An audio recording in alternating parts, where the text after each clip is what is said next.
What's up, guys? So today we're going to talk about why Halo won. They won this year, man. They took the W. They absolutely destroyed the competition, and Halo has clearly won the Game Wars of 2021, at least for the foreseeable future. The first thing I want to talk about is basically the factors that led to this. First of all, polish, timing, and just overall brains. They chose a release time after Call of Duty and Battlefield, which might have been the greatest choice this game made. Because if we're being honest, if this game had come out before, Battlefield and Call of Duty would have had more hype going into it. But by waiting on this game and releasing it on the 20th anniversary of Halo Combat Evolved, you already know the community lost their mind. So Halo and Battlefield both released to less than stellar results. I don't know if you guys played either of them, but Battlefield in particular, not good. Everyone was saying Battlefield's going to be the COD killer, the Halo killer this year. No, it's really bad. Call of Duty's alright, but it's nothing special. And this game basically filled that void. What this game did right is its core gameplay, man. Biggest problem with Halo 5 and some of the newer Halo games is that they kind of tried to follow trends, you know. Halo 4 in particular basically copied Call of Duty's formula and tried to make Halo into a more Call of Duty based game. Did not work. There was like classes and loadouts. It's just not smart.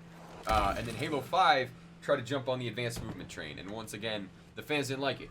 If you know what Halo was never a game with sprint, was never a game with like crazy ADS and all that kind of stuff. And so what they went into with this game was the design philosophy of basically maintaining some of the newer elements for the newer fans, and then getting rid of a lot of the more annoying elements of the newer games. You know, like having to scope in for every kill. Now you can actually hip fire, and it's worth it. Like, it works. Just like that, right? I didn't have to scope in a single time. The guns feel more like the classic Halo guns. And even though there are some new ones that are absolutely pointless, I'm okay with that, right? There's nothing, like, objectively broken in the game, which I do really enjoy. There are guns that are underpowered, sure, but there's nothing broken. That's a big deal. There's a lot of broken stuff in Battlefield and the other Call of Duty game. Look, this game is amazing, but it has its flaws. So even though the core gameplay is really good, there are a lot of issues that have upset a lot of longtime fans, me in particular. My biggest problem with this game so far is Big Team Battle. Big Team Battle in this game, they took an interesting idea for how they would end up implementing it, and I'm not the biggest fan.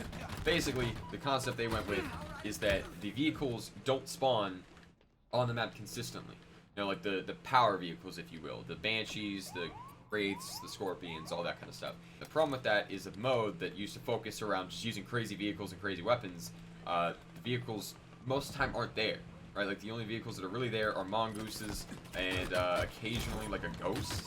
I think even then the ghost has to spawn in, and then some warthogs.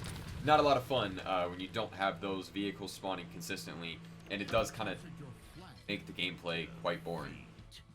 So, Big Team Battle is a problem. It's a little boring. It needs some work, but the core gameplay is a lot of fun. I really like this map, actually. This is my favorite map in the game. The biggest flaw has got to be the fact that it is free to play. And I know that sounds stupid, right? Like, why are you complaining that the game is free? Well, one of the biggest things about Halo since Reach has been customization. I mean, you could even argue in 3, customization was huge. Well, in this game, everything costs money. Like, a lot of money. Like a lot of money, man.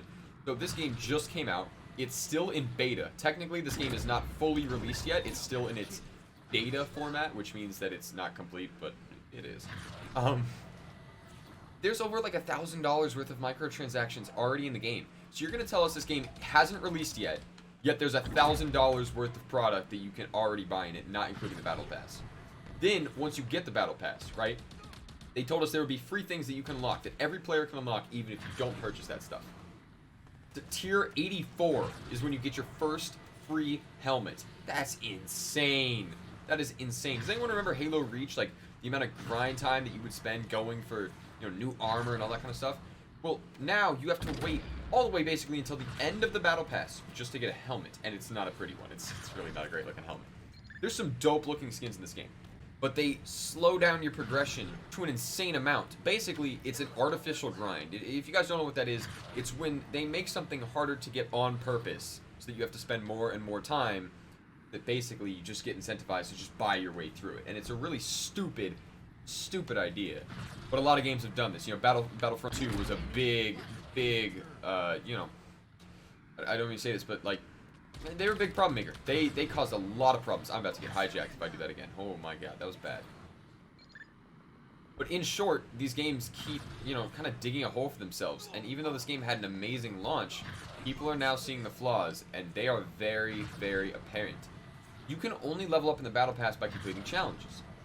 The challenges, you don't get unlimited supply of. They come in daily amounts, which slows down your grind already. Second of all, the challenges are way harder than they should be. So, let me get this straight. You're making a system that is making things harder than they should be. You only get a select amount of them, so say you are successful in it, you have to then wait more time to do the next part. And it's objectively slowing down and diminishing your creative return. It's just a bad system. It's a bad system. And it's not the worst thing to complain about, obviously, but in a game like Halo where customization has become, you know, like a huge attribute to the game, having a system like this is just stupid, man. It's just not a good idea, and I'm really upset that it's launched this way. I hope they change it. They've announced they're working to change the amount of XP you get, the way that it works, but this is the downside to a free-to-play game. They're going to stack it with microtransactions, just like at Fortnite. There are no free skins in Fortnite. I believe they eventually ended up making something for free if you were at like a very specific event. Besides that, everything costs money. Everything costs money. It's crazy. Get out of here. Get out of here. Don't ever try and pull up in a vehicle on me ever again. Now give me this. Watch this. Watch this. It's going crazy, alright? We're gonna hit him with the double whammy. I missed. I suck. Get out of here. But yeah, so as much as I love Halo, and as much as I think Halo's the game of the year, it feels like the game of the year every single time I play it. It's got its problems, man, and again, it's just a byproduct of the gaming industry now, you know? You gotta make money somehow, especially when you're working for a company like Microsoft. And sadly, they've chosen the worst way to go about it. That move was so sick if I had gotten that guy. Bye-bye. This map actually has more vehicle spawns than BTB. And you get more interesting vehicles than BTB. My rank on this game is pretty good, too. I ended up getting to Diamond 3, which means if I can get to, I think, Diamond 5, then I go up to Oryx, which is the max rank on this game for competitive. So, pretty high up here in the skill gap. And there is skill-based matchmaking in this game. I'm not a fan of that. I hate skill-based matchmaking in general.